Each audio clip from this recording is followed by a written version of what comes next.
Hello everyone, welcome to all of in facts of physics. जैसे कि अगर ये कहा जाए कि एक व्यक्ति ने 10 बिस्किट के पैकेट खरीदे, तो हम ये सोचेंगे कि 10 बिस्किट के पैकेट ज़्यादा से ज़्यादा 50, 100 या 200 रुपीज़ के उसके 10 बिस्किट या 500 रुपीज़ के 10 बिस्किट के पैकेट्स आ सकते हैं। लेकिन अगर वो बिस्किट के पैकेट बहुत ज़्यादा कॉस्टली हो सकता है कि वो लाखों या करोड़ों के भी हो सकते हैं बिस्किट के पैकेट्स।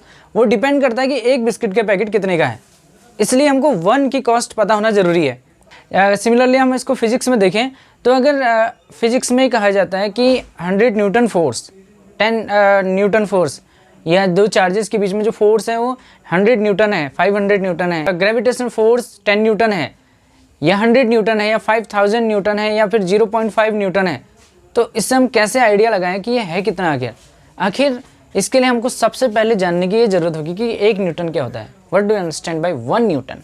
अगर हमको 1 न्यूटन पता चल जाए तो हम उसके अकॉर्डिंग आइडिया लगा सकते हैं कि 10 न्यूटन कितना है और 100 कितना होगा, 100 न्यूटन कितना होगा, 0.5 न्यूटन कितना होगा। तो इसके लिए क्या होता है कि जब 100 ग्राम के किसी सब्सटेंस द्वारा, अगर हम 100 ग्राम के एक सब्सटेंस को या 100 ग्राम के एक वेट को अपने हाथ में रखें, तो 100 ग्राम का वेट जो हमारे हाथों में जितना फोर्स लगाता है वो होता है 1 Newton force. That is 1 Newton force.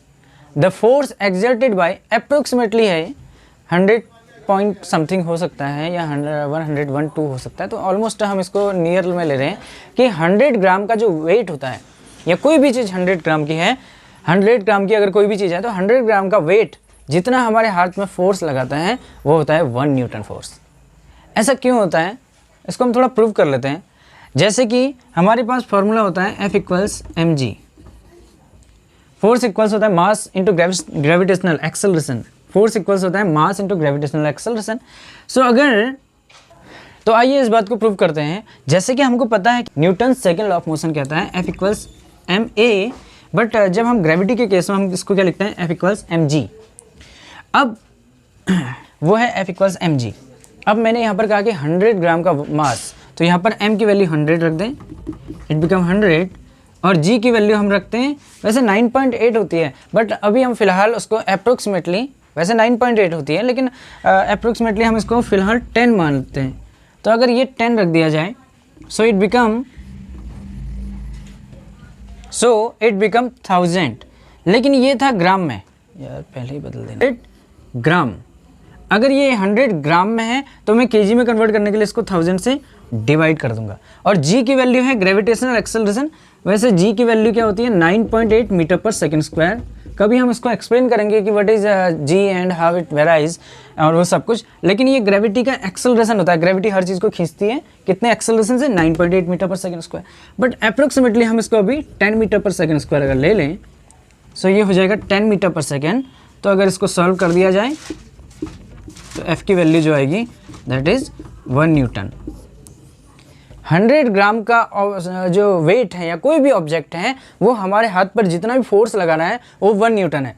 अब सोच सकते हैं कि आप जो 500 यानी आधी किलो की अगर कोई चीज़ है, 500 ग्राम का किलो की कोई भी चीज़ है या 500 ग्राम किसी का मास है, तो वो हमारे हाथ में 5 न्यूटन का फोर्स लगाएगा, क्योंकि 100 ग्राम का मास 1 न्यूटन का फोर्स लगा रहा है, तो 200 ग्राम का 2 न्यूटन का लगाएगा, तो 500 ग्राम का जो है 5 न्यूटन का फोर्स लगाएगा। अगर 1 किलो की कोई चीज़ है तो वो उसको हम कितना कहेंगे 1000 ग्राम, तो 1000 ग्राम हम पर कितना फोर्स लगा रहा है 10 न्यूटन का फोर्स लगा रहा है, यानी 1 किलो का जो फोर्स होता है वो 10 न्यूटन होता है। इस हिसाब से हम आइडिया लगा सकते हैं कि 100 न्यूटन कितना है, 0.5 न्यूटन कितना है। अब एक बार सब्सटेंस ऐसा हो सकता है जो 0.5 न्यूटन फोर्स लगाएगा अपने आसपास। तो अब हम देखते हैं next topic, 1 metre, 1 metre. 1 metre की डिस्टेंस किसे कहते हैं? जनरली हम क्या कहते हैं कि 1 मीटर की डिस्टेंस इतनी होती है, और ये भी कहा जाता है 100 सेंटीमीटर होती है, तो 1 मीटर 100 सेंटीमीटर होता है, लेकिन ये नहीं होता है।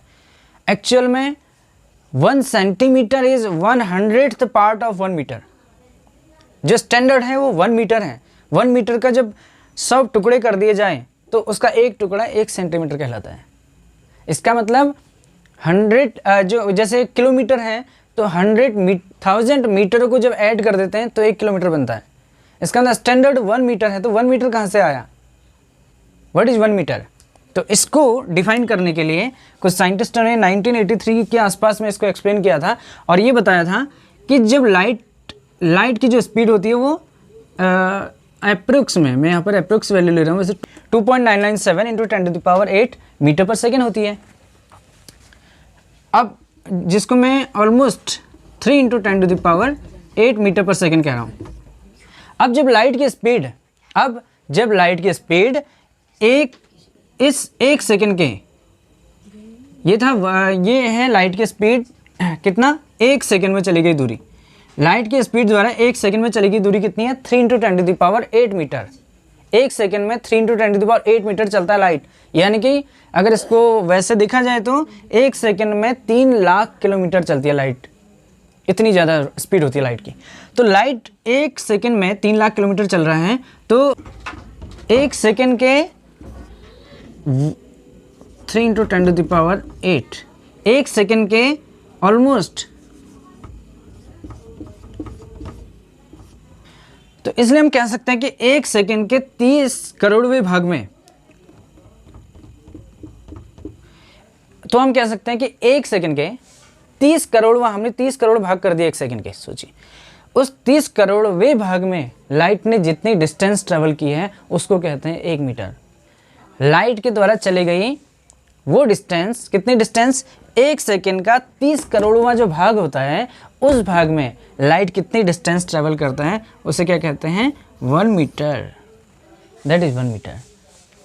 1 सेकेंड के 30 करोड़वें भाग में लाइट ने कितनी डिस्टेंस ट्रेवल की है उसे हम 1 मीटर कहते हैं। जो आप मॉडर्न जो डेफिनेशन है 1 मीटर की, वो यही है।